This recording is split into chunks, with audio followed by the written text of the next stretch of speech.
Classroom में क्या पढ़ाया जाएगा, टेक्स्ट बुक में क्या कंटेंट होगा, सिलेबस में कास्ट, जेंडर, क्लास, पितृसत्ता या पेट्रियार्की जैसे चीज़ें पढ़ाई जाएंगी, या उनको रीडिंग लिस्ट से और सिलेबस के यूनिट से हटा दिया जाएगा। एक खास पॉलिटिकल पार्टी के लोगों को, और ये कहते हुए कोई शर्म की बात नहीं है कि जो सत्ता में जो पार्टी है उसके लोगों को चुन चुन करके विश्वविद्यालयों में नियुक्तियां दी जा रही है। जो 10 वर्ष से पढ़ा रहा है या पढ़ा रही है, उसके मुकाबले जब आप सिर्फ MA किए हुए व्यक्ति को चुनते हैं जिसका कोई प्रकाशन नहीं है, कुछ नहीं है, तो इसका तर्क प्रस्तुत किया जाना चाहिए, क्यों आप ऐसा कर रहे हैं? इस देश के राजनीतिक नेतृत्व ने ऐसा क्या किया कि 70 सालों के बाद एक देश में चुनाव हिंदू हृदय सम्राट के नाम पर, राम मंदिर के नाम पर लड़ा जाता है, विकास के सूचकांकों के आधार पर नहीं। एसोसिएशन के इलेक्शन नहीं होने, एसोसिएशन को ताला लगा देना है, स्टूडेंट यूनियन के इलेक्शन नहीं होने, बंद कर देने हैं, तो ये क्या है? इसका मतलब जो भी आवाज़ उठाएगा उसको आप आने ही आगे बढ़ने न दें। सबसे पहले कोशिश ये करना चाहती हूँ कि जो यूनिवर्सिटी ऑफ दिल्ली में पिछले लगभग 10 महीनों से टीचिंग पोस्ट पे जो अपॉइंटमेंट्स हुई हैं, नियुक्तियाँ हुई हैं, उनको एक संदर्भ में मैं डालना चाहती हूँ, एक लार्जर कॉन्टेक्स्ट में इन अपॉइंटमेंट्स को प्लेस करना चाहती हूँ, और जिसकी वजह से आज यहाँ पे अलग अलग एक्टिविस्ट और स्कॉलर्स मिलकर ये प्रेस कॉन्फ्रेंस कर भी रहे हैं। The reality is that in the whole process of Delhi University's appointments being made on teaching posts, it is a process which we have been closely watching for last 10 months, and there is a massive amount of corruption, भ्रष्टाचार, cronyism, political cronyism. मेरी colleague doctor Meena ने already इस पर बात की है, मैं उस पर बहुत ज़्यादा टाइम नहीं लगाना चाहती हूँ, पर बहुत साफ साफ दिख रहा है कि अलग अलग कॉलेजेस में, यूनिवर्सिटी ऑफ दिल्ली के अलग अलग कॉलेजेस में जिस तरीके से अपॉइंटमेंट्स हो रही हैं, नियुक्तियाँ हो रही हैं, उसमें जिनके पास पॉलिटिकल कनेक्शंस हैं, खासकर की रूलिंग पार्टी के साथ नज़दीकियाँ हैं, और उसकी वजह से उनकी बहुत आसानी से इंटरव्यू प्रोसेस में अपॉइंटमेंट्स हो रहे हैं, और जो लंबे समय से ऑलरेडी एडहॉक बेसिस पे पढ़ाते हुए जो टीचर्स हैं, उन्होंने 10 साल दिए हैं, उससे भी ज़्यादा साल यूनिवर्सिटी ऑफ दिल्ली को दिए हैं, उन सबको उन नौकरियों से निकाला जा रहा है। तो of course corruption, cronyism, political cronyism, nepotism, ये सारी चीज़ें हमने in recent appointment drives in Delhi university में देखा है। But what I would like to draw the media's attention to is the fact that this kind of process of appointments is actually happening in a larger context in which we are actually seeing an attack on the idea, the very idea of public funded university. If you look at the word university itself, university, इसका पूरा principal ही है कि university is suppose to inculcate एक ऐसी जगह है जो यूनिवर्स यूनिवर्स जैसे प्रिंसिपल, इस टाइप का स्कोप है कि यहाँ पे सारी चीज़ें पढ़ाई जाएंगी, सारी चीज़ों पे डिस्कशन, डिबेट होगा, क्रिटिकल रिफ्लेक्शन होगा। तो यूनिवर्सिटी जैसे कॉन्सेप्ट में ही, टर्म में ही, the whole idea of the universe, right, the larger picture, the total picture is suppose to be something that is inculcated, nurture. लेकिन हम क्या देख रहे हैं? हम पिछले कुछ सालों से, जब से ये रूलिंग पार्टी केंद्र सरकार में आई है, हम यही बार बार देख रहे हैं कि this idea of the public funded university is an inclusive place, a place for critical reflection, a place for academic rigor and academic autonomy, knowledge autonomy। इन सारे प्रिंसिपल्स को एक्चुअली डाइल्यूट किया जा रहा है, उसको अटैक किया जा रहा है, और हम क्या देख रहे हैं कि in fact public funded universities like DU को ज़्यादा आप देख रहे हैं कि उसमें एक्सक्लूजन हो रहा है, तो इंक्लूजन की जगह एक्सक्लूजन हो रहा है। इसलिए उसी प्रक्रिया में आप देख रहे हैं कि good quality, meritorious teachers who've been teaching in the university, given so many years of their life, with all their experience, are being thrown out. They're being excluded rather than given, the job security that they deserve. I would also say that why I am drawing the attention to the larger attack on public funded universities like DU. Because what is also happening is that not only are highly qualified, experienced teachers, such as my colleague Dr. Lakshman Yadav, who was teaching for 14 years in Zakir Hussain Delhi College, and many more like him. It's not just that exclusion that's happening. What's also happening is that there is a culture war. एक सांस्कृतिक और knowledge को लेकर एक युद्ध चल रहा है. This is a culture war. There's much more that's being attacked through our universities, our public funded universities being diluted. And why am I pointing to this? We're seeing now increasingly कि क्या पढ़ाया जाएगा, classroom में क्या पढ़ाया जाएगा, text book में क्या कंटेंट होगा, सिलेबस में कास्ट, जेंडर, क्लास, पितृसत्ता या पेट्रियार्की जैसे चीज़ें पढ़ाई जाएंगी, या उनको रीडिंग लिस्ट से और सिलेबस के यूनिट से हटा दिया जाएगा. और मैं एकेडमिक काउंसिल दिल्ली यूनिवर्सिटी की एक इलेक्टेड मेंबर हूँ. जिस तरीके से लगभग हर मीटिंग में, एकेडमिक काउंसिल की मीटिंग में जब सिलेबस आता है अलग अलग डिपार्टमेंट्स का, हम खास करके देख रहे हैं कि जिन डिपार्टमेंट, सोशल साइंस डिपार्टमेंट्स में सिलेबस लंबे समय से बहुत आलोचनात्मक तरीके से और समाज के दिक्कतों से उभरता हुआ उन समझदारियों को बनाते हुए जो सिलेबस लंबे समय से बना आ रहा है, क्रिटिकल कंपोनेंट जिसको कहते हैं, critical reflections on caste, gender, class, divided society, उन सारे सिलेबस को रिवाइज करते करते जिस तरीके से हमने एक तरीके से ये मजबूर किया है कि ये सारे सवाल, ये सारे मुद्दे अब क्लास में डिबेट, डिस्कस नहीं होंगे.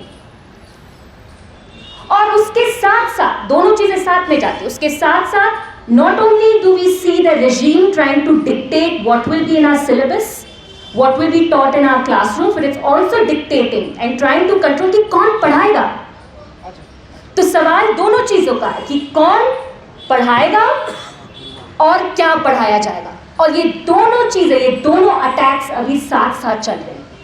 और हमारे जो लंबे समय से दिल्ली यूनिवर्सिटी में पढ़ा रहे एडहॉक्स हैं, वो इसी कल्चर वॉर में विक्टिम्स बने.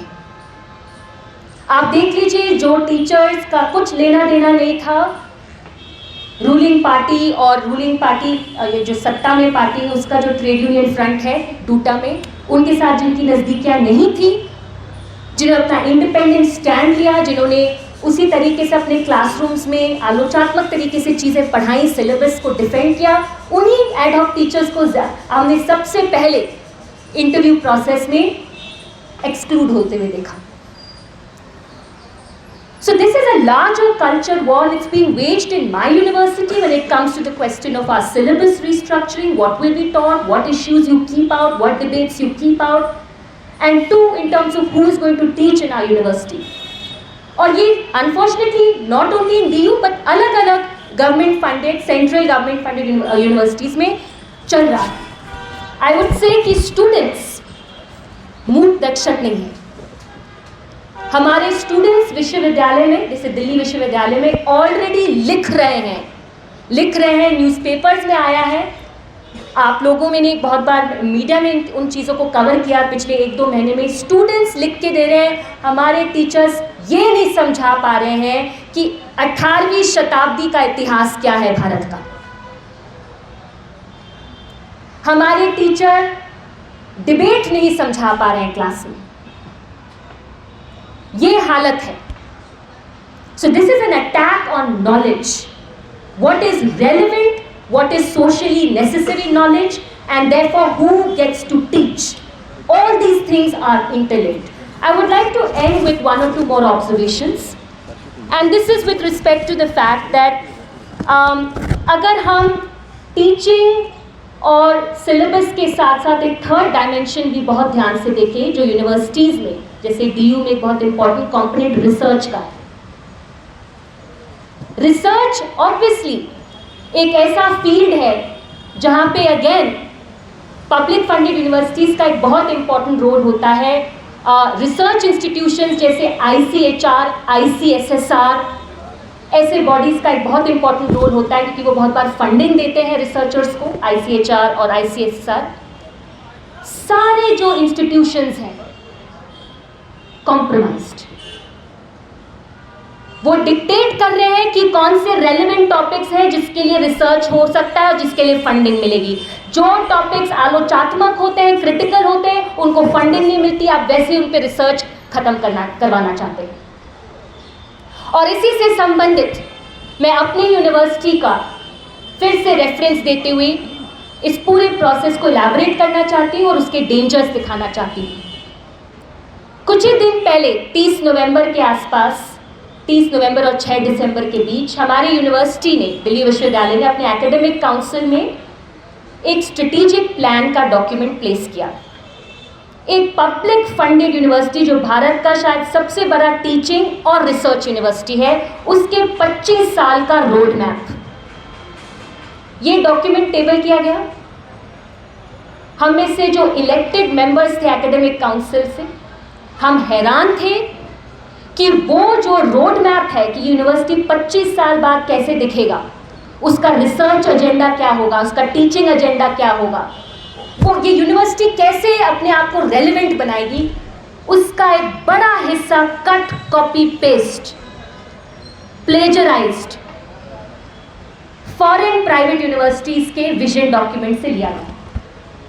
मैं आपसे पूछना चाहती हूँ, क्या एक पब्लिक फंडेड यूनिवर्सिटी जो भारत में सिचुएटेड है, जिसको भारत के समाज के मुद्दे, भारत समाज की जो चुनौतियां हैं, भारत समाज का जो संदर्भ है कि जो ज़रूरतें हैं, उस पर रिसर्च कराना है, उसके हिसाब से अपनी टीचिंग और सिलेबस को प्लान करना है, या स्टैनफोर्ड यूनिवर्सिटी और फॉरेन यूनिवर्सिटीज़ के विजन डॉक्यूमेंट्स को देखकर या उनके एस्पिरेशंस को देख के, उनके इमेजिनेशन को देख के, उनकी ज़रूरतों को हमारी ज़रूरत कब से बन गई?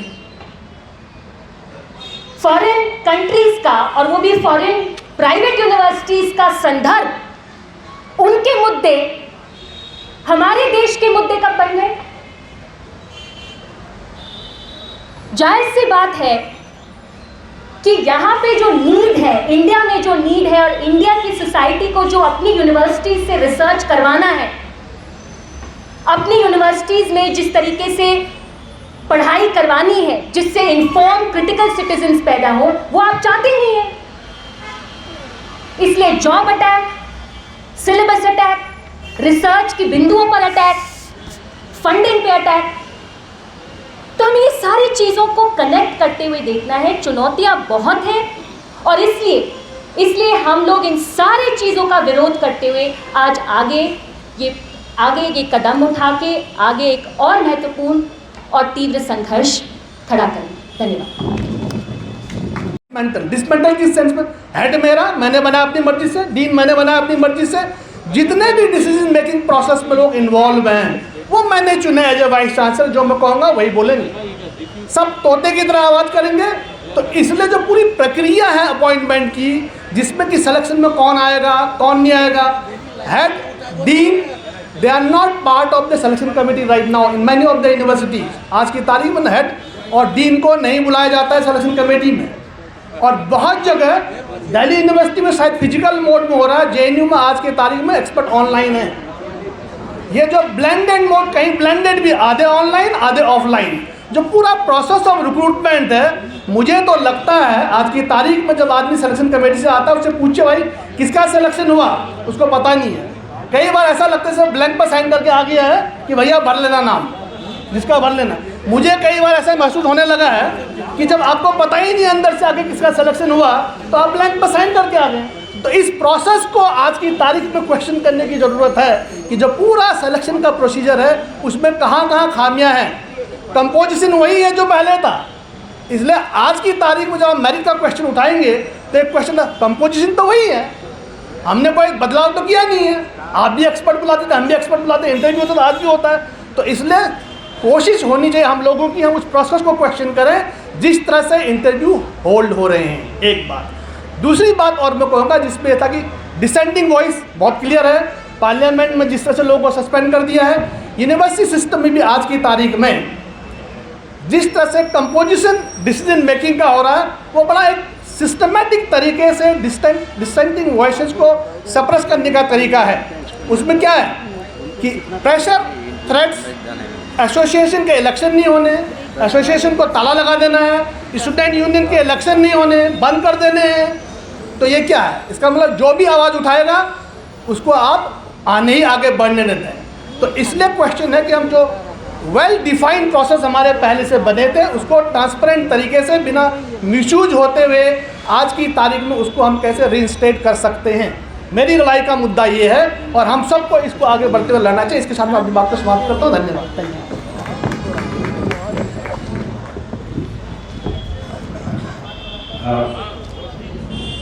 प्रधानमंत्री डॉक्टर अंबेडकर का बहुत जिक्र करते हैं और जैसा कि वो कहते हैं, मैं तो उनकी बात बहुत मानता हूँ।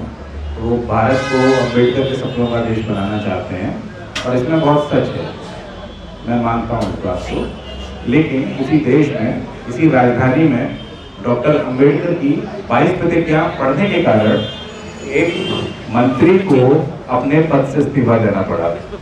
उन्हीं पूर्व मंत्री राजेंद्र पाल गौतम साहब से मैं निवेदन करूँगा जो वो आए और अपनी बात रखें। रहा होगा शिक्षित SC, ST, OBC माइनॉरिटीज़ का। जब इस पर ये आंकड़ा निकाला गया कि सरकारी नौकरी में कितने लोग हैं, तो SC, ST, OBC मिला करके 1935 में नगण्य था और 1981 में 1% हुआ था। 1%। इस देश का 85% 1% पर था।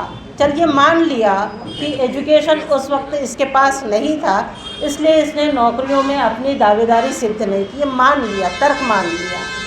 लेकिन जैसे ही ये इन लोगों ने अपनी शिक्षा हासिल करना शुरू किया और दावेदारी दिखानी शुरू की, बातचीत करना शुरू किया, आप 1990 के आसपास निजीकरण ले आते हैं और निजीकरण के माध्यम से आपने हमारी सरकारी उपस्थिति की दावेदारी ही खत्म करने का प्रयास किया।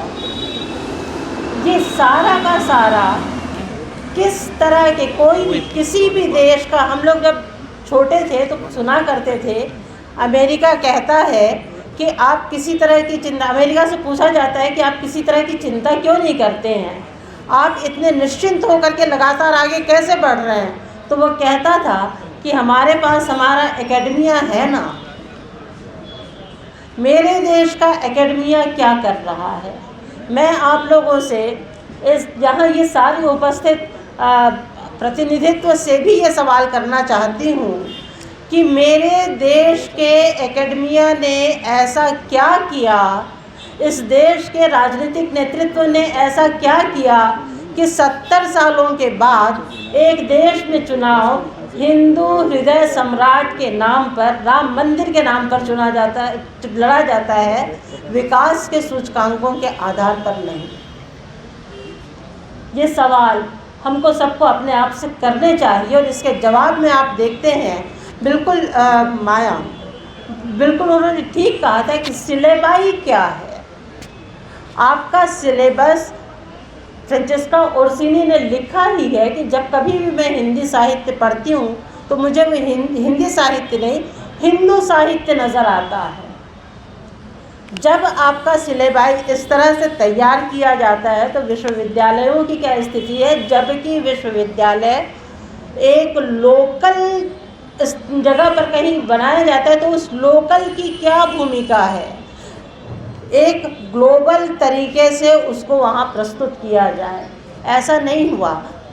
अनुसूची 5वीं के तहत जो आदिवासी विश्वविद्यालय स्थापित किए गए, मैं आपसे दावे के साथ कहती हूँ, आप जा कर के वहाँ चेक कर लीजिए कितने आदिवासी हैं। ये सारा का सारा छल एकेडमिया के माध्यम से हमारे साथ लगातार किया जा रहा, और जैसे ही लक्ष्मण यादव जैसे कोई लोग सामने आकर इसकी बात करते हैं तो आप वहाँ से हमको निकाल देते हैं। किस तरह का देश चाहिए? जब तक आपकी डाइवर्सिटी, आपकी विविधता और आपका हर एक व्यक्ति देश के विकास में अपनी सक्रिय भूमिका नहीं निभाएगा तो देश कोई नदी, पहाड़, जंगल, नाले से नहीं बन जाता है, वो उसके नागरिकों से बनता है। और जैसे नागरिक होंगे देश की वैश्विक उपस्थिति उसी तरह की होगी, ये हमको ध्यान रखना चाहिए। लेकिन ऐसा हो नहीं रहा है, वो सारी की सारी आवाज़ें दबाई जा रही हैं। अभी बताया 145 लोग निकाल दिए गए, राहुल गांधी निकाल दिए गए, महुआ मोइत्रा निकाल दी गई, लक्ष्मण यादव उसमें शामिल है, और पता नहीं अब 24 तक क्या होने वाला है। हम एकेडमिया, पॉलिटिक्स, जितने भी लोग इस देश का नेतृत्व कर रहे हैं, फिर से बहुत ध्यान दें और इन सारी चीज़ों को आप प्रेस के माध्यम से देश की जनता के साथ आह्वान है कि अपने देश को समझें। देश हमारा है, किसी एक निजी विचारधारा का नहीं है। उस डाइवर्सिटी का सम्मान करते हुए हम देश को बचाने के लिए, अपने देश की शिक्षा को बचाने के लिए, उसके लोकतांत्रिकरण को, उसकी संवैधानिक स्थिति को बचाने के लिए एक साथ एकजुट खड़े हों। धन्यवाद। जय भीम।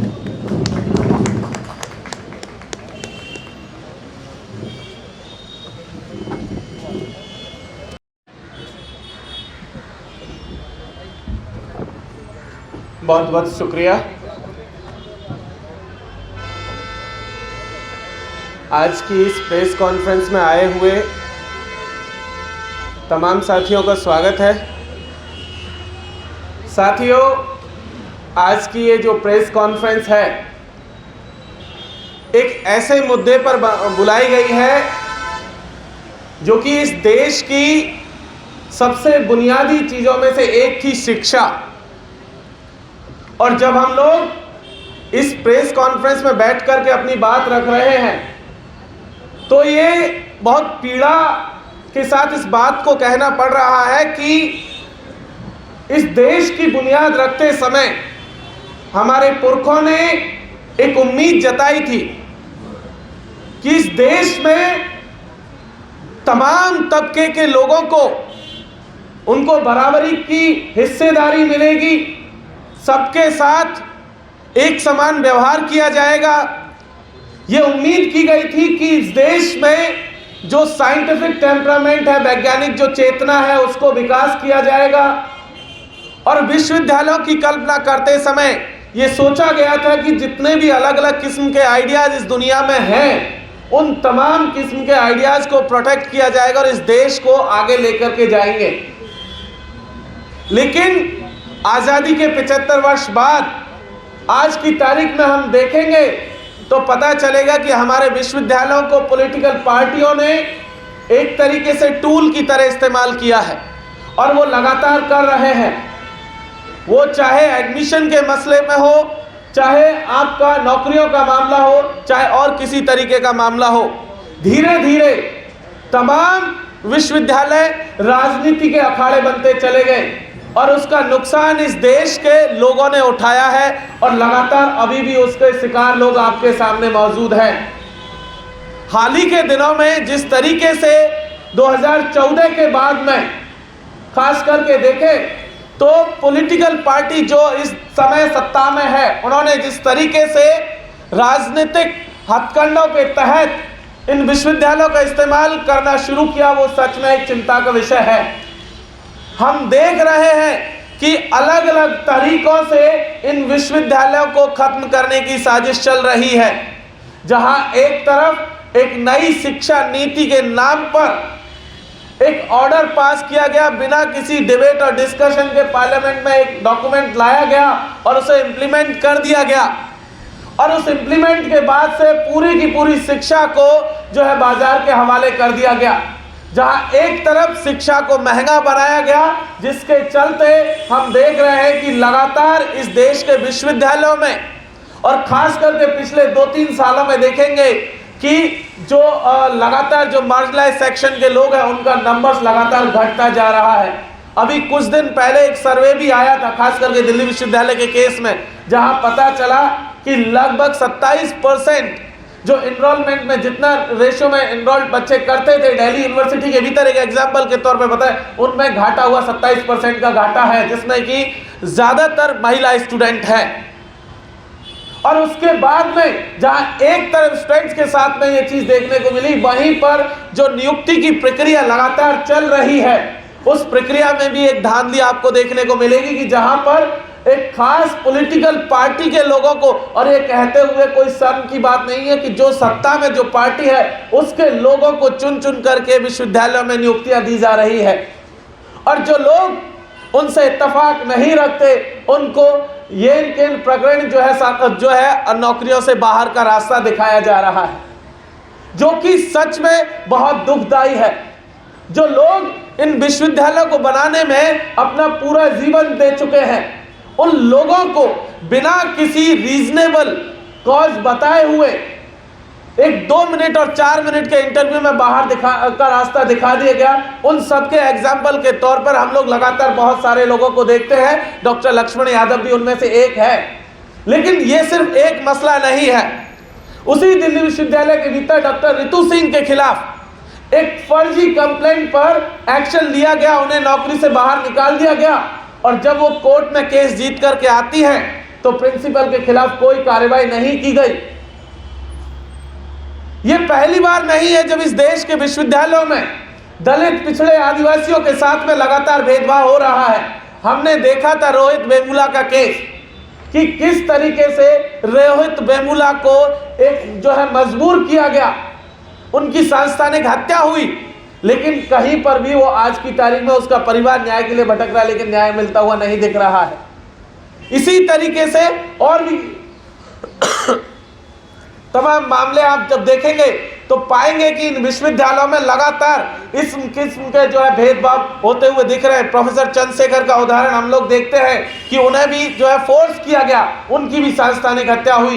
इलाहाबाद यूनिवर्सिटी के भीतर हमने प्रोफेसर विक्रम हरिजन को देखा कि उनके ऊपर भी FIR होने के बाद में उन्हें भी जो है अपनी जान बचाने के लिए पुलिस की मदद लेनी पड़ी।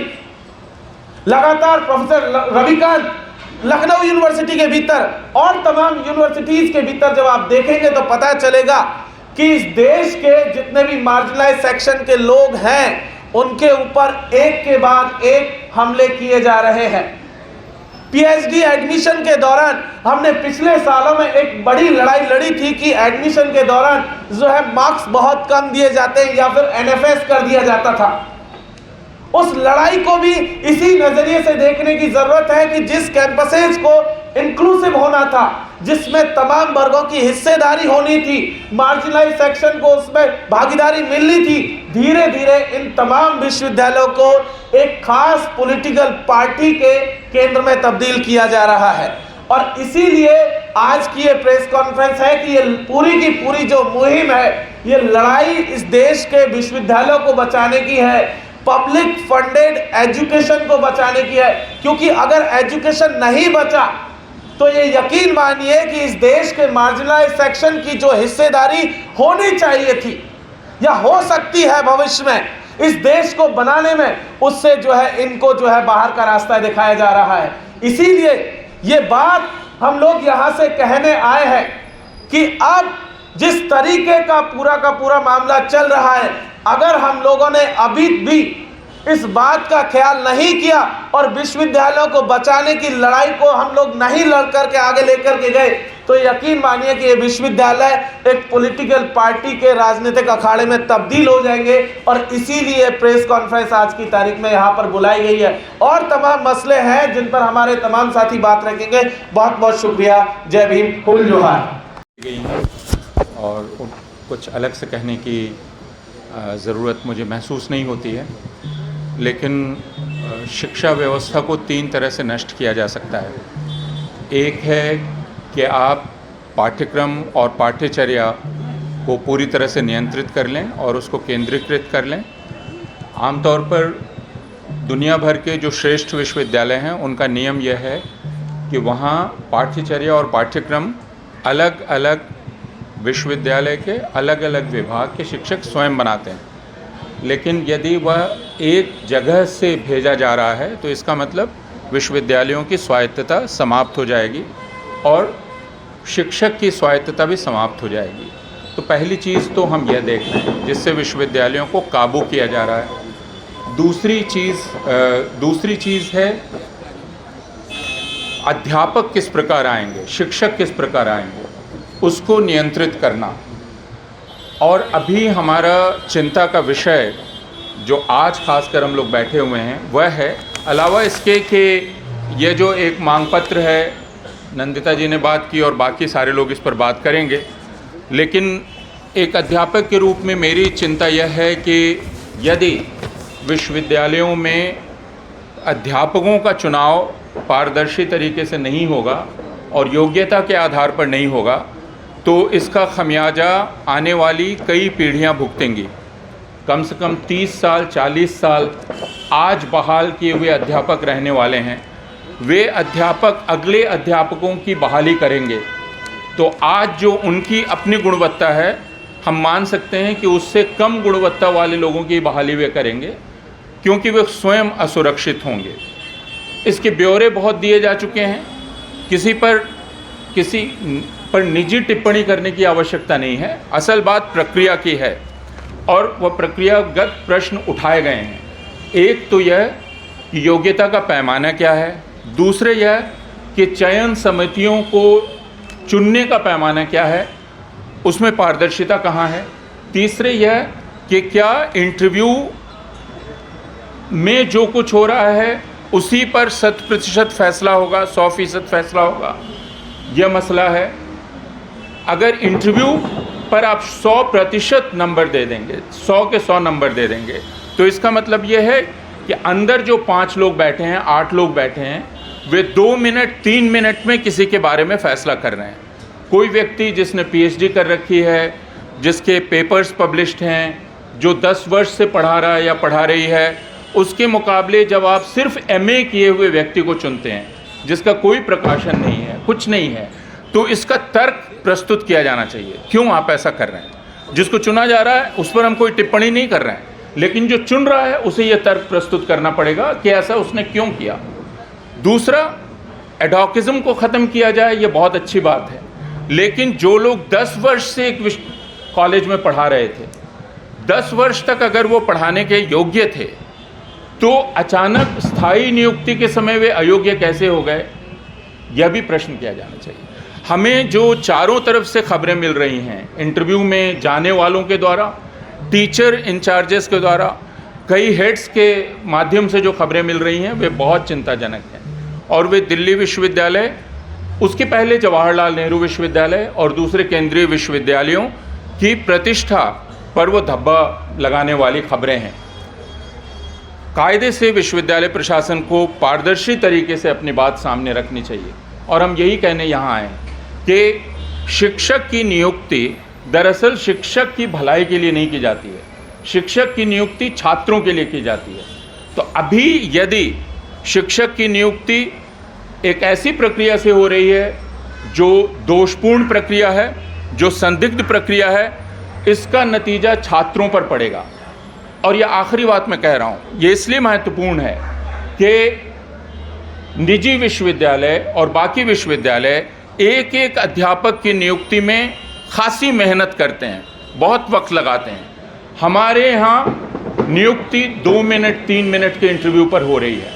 इसका मतलब पब्लिक यूनिवर्सिटीज़ जिसमें साधारण लोगों के बच्चे बच्चियाँ आते हैं, उन पब्लिक यूनिवर्सिटीज़ में अब पढ़ाई की गुणवत्ता का कोई प्रश्न ही नहीं है। तो ये पूरा का पूरा खमियाजा, ये पूरी जो कीमत है, यह कीमत इस समाज के जो सबसे हाशिए के लोग हैं उनके लड़के लड़कियों को अदा करनी है। यह समाज का मसला है, जनता का मसला है। किसी एक एडहॉक टीचर के निकाले जाने, उसकी आजीविका, उसके घर चलने, उसके यहाँ चूल्हा बुझ जाने का मामला नहीं है। इस तरह से ही इसको देखा जाना चाहिए। और ये अच्छी बात है कि हमारे पास जनप्रतिनिधि बैठे हुए हैं, वो जनता के प्रतिनिधि हैं, वो सिर्फ इन एडहॉक टीचर्स के प्रतिनिधि नहीं हैं। तो उस दृष्टि से इस विषय पर विचार करना हम लोगों के लिए बहुत ही आवश्यक है। बहुत शुक्रिया।